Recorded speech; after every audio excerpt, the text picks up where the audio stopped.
மயானக்குள்ள எல்லா ஊர்லேயும் ரொம்ப ஃபேமஸாக நடக்குது. அந்த மாதிரி என்னோட சொந்த ஊரான கடலூர் மாவட்டத்தில் இருக்கக்கூடிய பரங்கிப்பேட்டையில் ஆரியநாட்டு கிழக்கு தெருவில் உள்ள அங்காளம்மன் கோயிலில் நடக்கிற மயானக்குள்ள திருவிழா பற்றி பார்க்கலாம். பொதுவாக இங்கே மாசி மாதத்தில் வரக்கூடிய முதல் அமாவாசை அன்னைக்கு கோவிலிருந்து கிளம்பி சமுத்திரக்கரைக்கு போய் அங்கே சக்திகரம் எடுத்து ஊர் எல்லை கட்டி அம்மனுக்கு காணிக்கை செலுத்தி காப்பு கட்டி கொடியேற்றுறது இங்கே ஒரு வழக்கமாக இருக்குது. இதுதான் இந்த 5 நாள் திருவிழாவோட ஆரம்பம். நெக்ஸ்ட் டேஸில் இன்னும் நிறைய விஷயங்கள் இருக்குது. வீடியோவை கண்டினியூ டே பை டேயாக பாருங்கள். தேங்க்ஸ். सकल कार्य भूया महांत सर्वे जना सुगुणामवंतो समर्थनकलां सहंतो सर्वं श्री शिवार्पणमस्तु देव्यार्पणमस्तु पान्मुगिल वडातु पैगे मणिवलम सुरक्क மன்னன் போன்முறை அரசு செய்க குறைவிலாது உயிர்கள் வாழ்க நான் மறை அரங்கல் ஓங்குக நட்டமும் வெறி மல்குக மேல்மைகோள் சைவ நீதி விளங்குக உலகமெல்லாம் நம பார்வதி பதவே அரஹர மகாதேவ.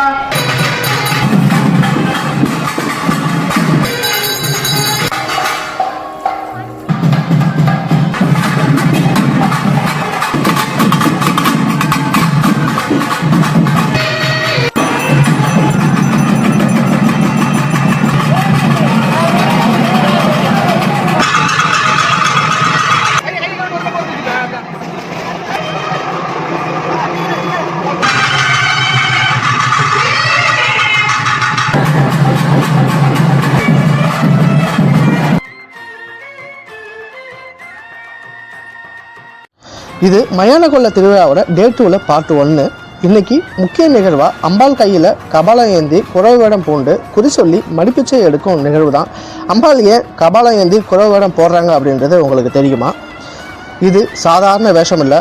அம்பாள் தானே குறத்தையாக வந்து ஊருக்கு அருள் தர்றதா அப்படின்றது எல்லாத்தோட நம்பிக்கையாக இருக்குது. கபாலம்னா என்ன அப்படின்னா வாழ்க்கை வந்து ஒரு நிலையற்ற தன்மை உள்ளது. அது எல்லாமே ஒரு மாய் அப்படின்றத மக்களுக்கு உணர்த்துறது மட்டும் இல்லாமல் குறி சொல்லி ஊருக்கு நடக்க இருக்கக்கூடிய எல்லாத்தையும் முன்னெச்சரிக்கையாக சொல்லி மக்கள் அனைவரையும் வந்து சந்தோஷமாகவும் நிம்மதியாகவும் வாழ்கிறதுக்காகவும் இங்கே யாரும் உயர்ந்தவரும் இல்லை தாழ்ந்தவரும் இல்லை, எல்லோருமே சமமானவர்கள் அப்படின்றத சொல்கிற விதமாக தான் எல்லாத்துக்கும் அம்மன் வந்து ஒரே மாதிரியான அருளை தான் வழங்குறாங்க அப்படின்றதுக்காக தான் வந்து இந்த மடிப்பிச்சையை எடுக்கிறாங்க. இதனாலேயே அம்மன் குறவன் குறத்தி வேடம் போண்டு கோவிலிருந்து புறப்பட்டு ஊரெல்லாம் சுற்றி மடிப்பிச்சை எடுத்து காணிக்கை செலுத்தி திரும்பி கோவிலுக்கே வராங்க.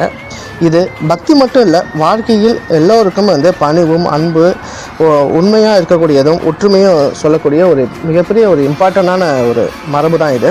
இது ஒரு திருவிழா மட்டும் இல்லை, வாழ்க்கைக்கு எல்லோருக்கும் ஒரு பாடம். இந்த வீடியோவில் சாமி வேஷம் ரணகளிப்பு காட்சிகள்லாம் இருக்குது. இதை தவிர்க்கணும்னு நினைக்கிறவங்க வீடியோவை ஸ்கிப் பண்ணிடுங்க. இது மயானக்குள்ள திருவிழா டே 2ல பார்ட் 2. இரவு நேரத்தில் நடக்கிற முக்கிய நிகழ்ச்சி தான் இந்த வல்லாளக்கண்டி ரணகளிப்பு. கோவிலுக்கு பக்கத்துலேயே வல்லாளக்கண்டனோட உருவ பொம்மையை மண்ணால் செஞ்சுருப்பாங்க. கோவிலில் அம்மன், பேச்சாயி, பாவாரையன், வீரபத்திரன் அப்படின்றவங்களுக்கெல்லாம் சாமி வேஷம் போட்டு பம்பை அடித்து சாமியை வர வச்சு கோவிலை சுற்றி வந்து வல்லாளன் இருக்கக்கூடிய வல்லாள கோட்டைக்கு கூட்டிகிட்டு போவாங்க. அங்கே தான் ரணகளிப்பு நடக்கும்.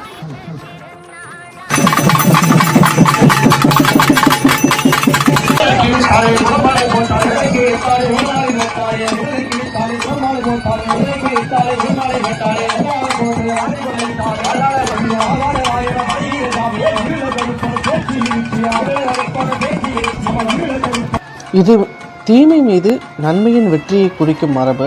அகங்காரம் அழியும், அம்மன் அருள் நிலைக்கும் என்ற நம்பிக்கையின் அடிப்படையிலேயே இது நடக்குது. இதன் பிறகு சாமி ஊர்வலம் நடைபெறும். இது ஒரு சாதாரண திருவிழா இல்லை, ஒரு சக்தி அனுபவம். இது மயானக்குள்ள திருவிழாவோட டே 3. இன்றைய முக்கிய நிகழ்ச்சியாக வந்து பார்த்தோம் அப்படின்னா காலையிலேயே கோவிலேருந்து சமுத்திரக்கரைக்கு போயிட்டு அக்னிகுடம் எடுத்து வந்து அம்மனுக்கு காணிக்கை செலுத்துவாங்க.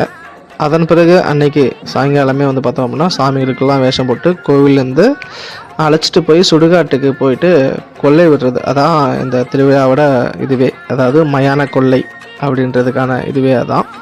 அங்கே அது நடக்கும்.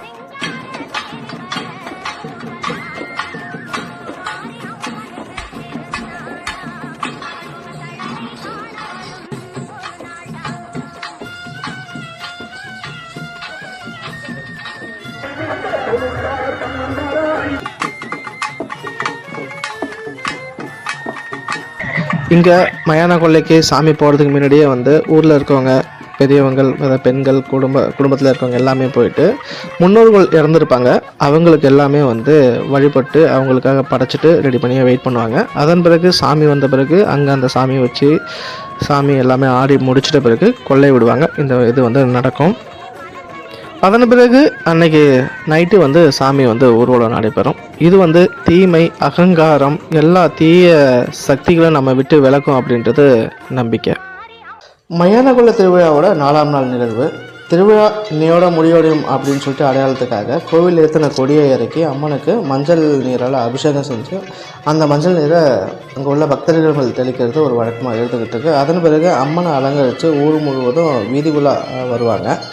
அது மட்டும் இல்லாமல் இது ஒரு திருவிழா அப்படின்னாலே பல்வேறு இடத்துலேருந்து எல்லா மக்களும் வந்து வருவாங்க. அதனால் ஊரில் ஏதாவது நோய் தொற்று ஏற்பட்டிருக்கும் அப்படின்றதுனால கிருமி நாசினிக்காக இந்த மஞ்சளை வந்து வேப்பிலையில் கலந்து ஊர் ஃபுல்லாக தெளிக்கிறதுக்காக இந்த நிகழ்வு வந்து நடக்குது.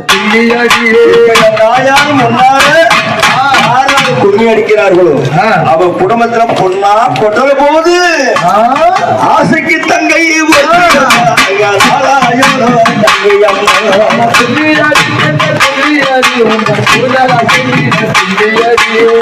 மயானக்குள்ள திருவிழாவோட 4ஆம் நாள் நிகழ்வாக மஞ்சள் நீர்லாம் முடிஞ்ச பிறகு அன்னைக்கு நைட்டு கோயிலுக்குள்ளே இருக்கக்கூடிய திருக்குளத்தில் வந்து தெப்ப திருவிழா நடக்கும். அம்மனை அழகாக அலங்காரம் பண்ணி தெப்பத்தில் வச்சு குளம் முழுக்க வந்து சுற்றி வந்து மக்கள் தீபமேற்றி படையல் போட்டு வழிபடுவாங்க. அதுக்கப்புறம் அம்மனை ஊஞ்சலில் வச்சு தாலாட்டு பாடி அம்மனை உறங்க வைக்கும் நிகழ்வு நல்ல விமர்சையாக இங்கே நடக்கும். வாய்ப்பு இருந்தால் கண்டிப்பாக அதை போய் அட்டன் பண்ணி பாருங்கள். இதன் மூலம் அன்றைய நாள் திருவிழா பக்தி நிறைந்த ஒரு அமைதியான தருணத்தில் முடியக்கூடிய ஒரு இதாக இருக்கும்.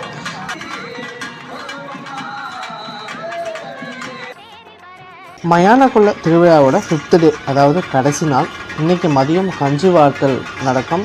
அது என்ன அப்படின்னா டே 2ல் குறவங்கொட்டி மடிப்பிச்சை எடுத்த அரிசி காய்கறியோட கொஞ்சம் கூடுதல் அரிசியை போட்டு கஞ்சி வச்சு அம்மனுக்கு படைச்சிட்டு ஊர் மக்களுக்கு எல்லாத்துக்குமே வந்து கொடுப்பாங்க.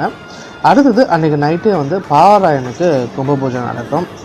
அது ஊர் காவல் தெய்வமாக இருக்கக்கூடிய பாவராயனுக்கு நன்றி சொல்கிறதுக்காக இந்த பூஜை வந்து நடக்குது. இதோட இந்த திருவிழா முடியும்.